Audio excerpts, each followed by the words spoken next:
Hi, I'm GUO CHENG GUANG, 12 years old, Primary 6 from YUMIN Primary School. In this time, we're still at ordinary differential equations. Well, for this ordinary differential equations, for all these methods that we have learned, we'll need to keep on revising them.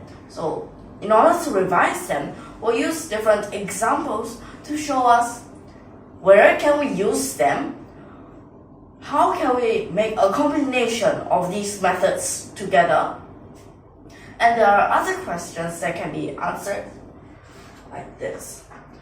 So we'll use examples to show us how exactly we can use these methods. So right now, let's take a look at what we have over here. So up here, the first example, y prime. This is equal to 1 plus x over 1 plus y to the power of 4. This part, now, when you see this y prime, you might want to change it a little bit. Well, in order to change it, well, y prime is just basically dy dx. But when you change it into this form, did you realize something? Okay, so you'll realize that you can put y on one side, x on the other side. So this is what we used before for the separable differential equations. So that's what we use. We put y on one side, x on the other side.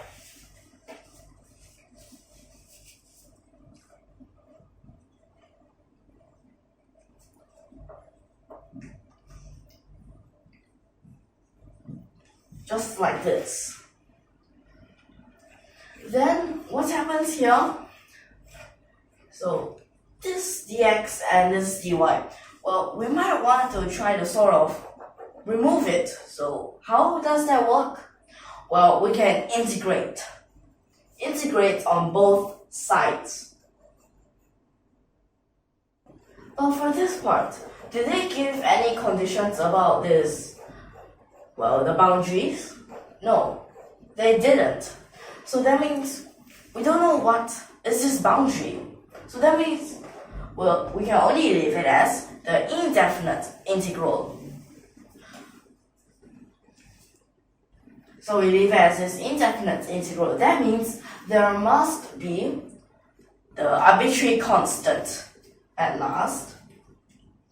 First up, y. Because it comes from this 1. Then this y to the power of 4. It's like this. But because we integrate both at once, so would you rather write 2 times of this arbitrary constant? Well, we can put them together. Well, it depends on which side you want to put.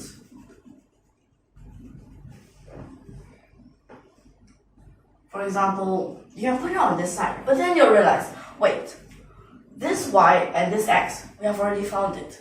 But what kind of form is this? Have we learned this type of form before? Yes, we do. It is called the implicit form.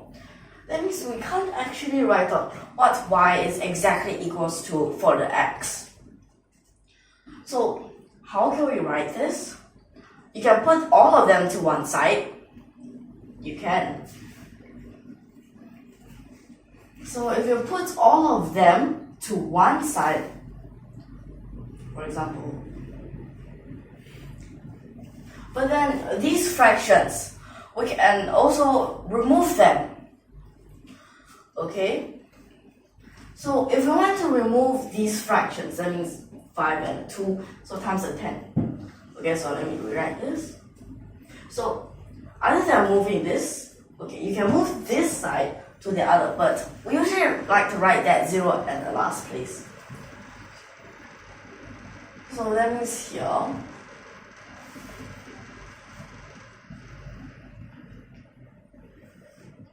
here would be minus.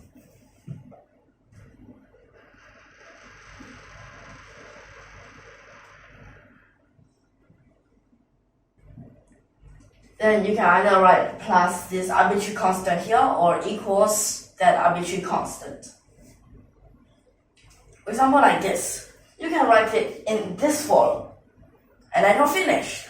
Don't need to continue. Okay, this is the first example. So the first example using this separable differential equation, this method, is quite easy. But how about other types? For example, a second example that we have over here. And this example is e to the power of x dx minus y dy, that is equal to 0. For this, when you see this type of question, you realize it is actually pretty simple, but you have to write down all of its conditions, if not you will miss out something. And here you have one more condition. y0 is 1. Like this. So this gives us a clue about our boundary. Is there any name for this type of questions? Well, we can call it the boundary value problem. Yes, we can call it with that name. Okay, so this gives us a clue about that boundary later on. But first of all, this part, is it still separable? Well, of course it is. You can move y to one side and x, well, you can choose to leave it because we want positive, most likely. So we'll move this to the other side.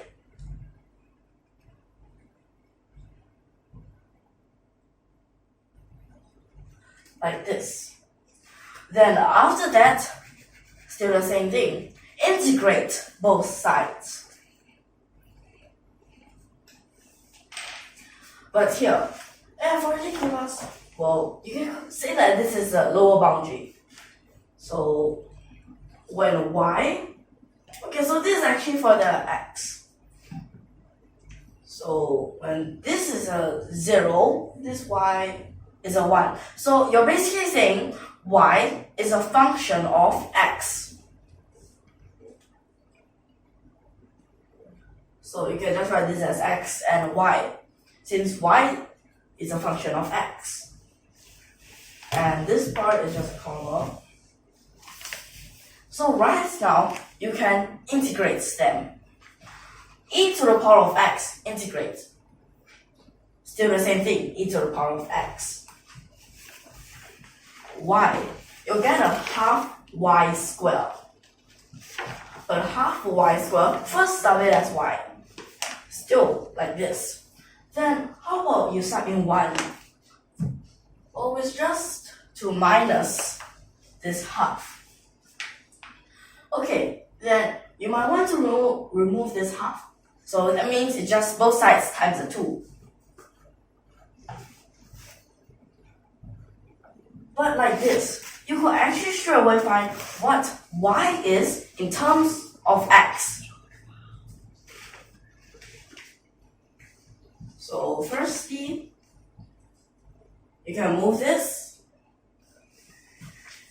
and then y would be, wait, there is a 2 here, a 2 here. But then there's a positive negative. But what happens to this positive negative?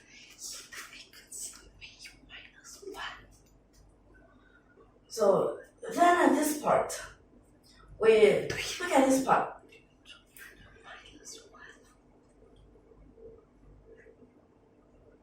Oh wait, there is a problem here. Because that e to the power of x, when you sub in a 0, it is actually still a 1. So that means I missed out one thing. Like this. Then that means here minus 2. Here's a minus 1. Like this. Then after that, to determine this positive negative, we relate back here. when x is a 0, y is a 1. Submit x as 0. Okay, that means inside here is still 1. But could this be a negative? If it is a negative, how is it a 1? It will become a negative 1, and it is contradictory to this given condition. So that means we cannot accept this negative. And so y is a positive square root 2e to the power of x minus 1, like this. So these separable differential equations, they might seem simple, but how about a next example here? It might be a little bit more, it seems more difficult, but later on you'll realize. So this third example over here, you have x cosine x dx plus 1 minus 6y to the power of 5 dy, and this is a 0, and then y pi is a 0. So we're also given that y is actually a function of x. Okay, so this, it is still a boundary value problem. So what's so special here? Well, all that we know right now. Okay, so I can tell you right now here that it is a separable differential equation. So first of all, let's try to put them into x and y at different places.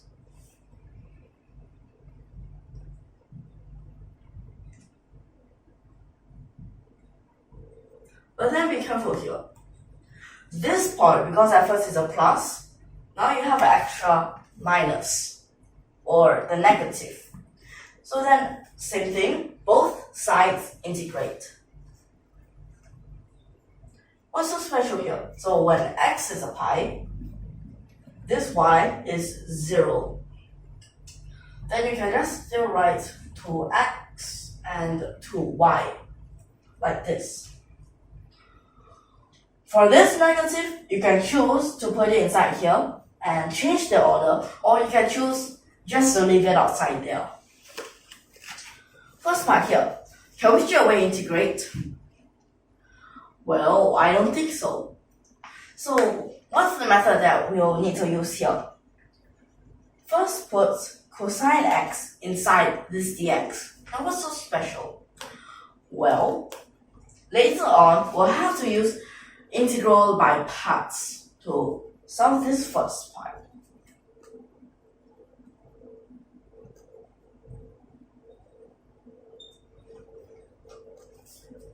So it becomes like this. So this part is actually quite simple. So firstly, this one, you can change it into a y. Then when it is 0, don't even care about that. Then 6y to the power of 5. Well, still quite simple. But be careful. This would become y to the power of 6. But here is a plus. Now, which order would you like to write it? Positive first or negative first? What's supposed to be? Positive first. Like this. Then now just for this part. So, integral by parts. X sine x. Then for this, you have to sub pi and x. So this is just for the x. Well, okay, write this first. Okay. After that, these two change order. As at first, this is a UDV. This is a UV. Now it's a VDU.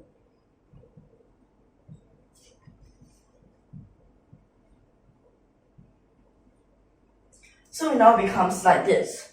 This first part, you can already find it. This second part is also quite simple. So for that first part, x sine x. But how about this pi? Sine pi is a 0. don't need to care about that. And this part at the back, sine is actually a cosine, but what type? A negative cosine, right? Yeah, a negative cosine. That means here negative, negative, positive. Cosine x. Then you'll also have to start pi and x. Well, this part at the back still stays the same. This part, same thing.